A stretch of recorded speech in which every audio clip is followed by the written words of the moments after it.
সংগ্রামী ছাত্র জনতা আজকের এই বিক্ষোভ মিছিলে এ পর্যায়ে বক্তব্য নিয়ে আসছেন বাংলাদেশ ইসলামী ছাত্র শিবিরের কেন্দ্রীয় দপ্তর সম্পাদক ছাত্রনেতা নুরুল ইসলাম। বিসমিল্লাহির রহমানির রহিম।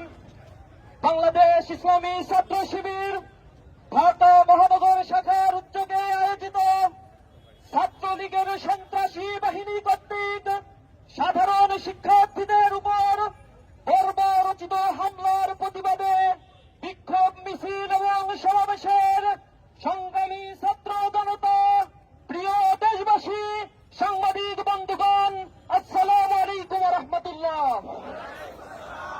প্রিয় ছাত্র জনতা, আপনারা অবগত আছেন বিগত কয়েকদিন যাবত বৈষম্যমূলক কোটা সংস্কারের দাবিতে সাধারণ ছাত্ররা সারা বাংলাদেশে তীব্র গণ আন্দোলন করছে।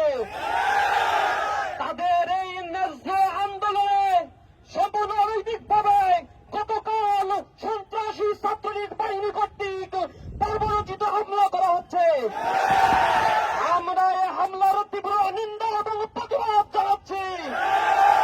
ছাত্রলীগকে প্রতিহত করার জন্য ঘোষণা দিচ্ছি বাংলাদেশের সবচেয়ে বড় সন্ত্রাসী সংগঠন হল ছাত্রলীগ।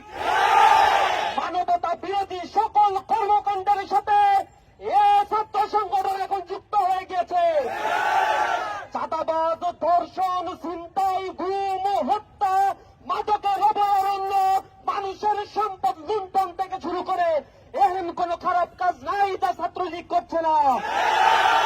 সরকারের কাছে উদাত্ত আহ্বান জানাই, ছাত্রলীগকে অনতি বিলম্বে বিশেষ ট্রাইব্যুনাল গঠন করে নিষিদ্ধ ঘোষণা করতে হবে।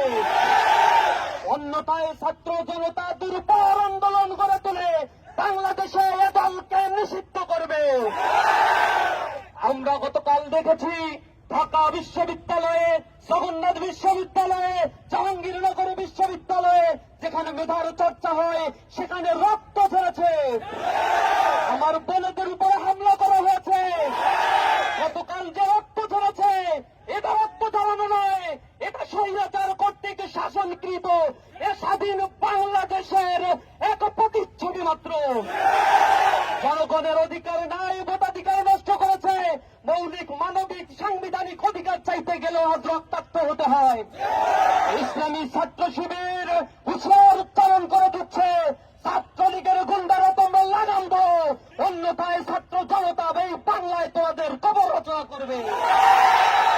সকলকে আজকের এই বিক্ষোভ মিছিল পরবর্তী সমাবেশে উপস্থিত হওয়ার জন্য অসংখ্য ধন্যবাদ, মোবারকবাদ জানিয়ে আমার কথা শেষ করছি। আসসালামু আলাইকুম ওয়া রাহমাতুল্লাহ।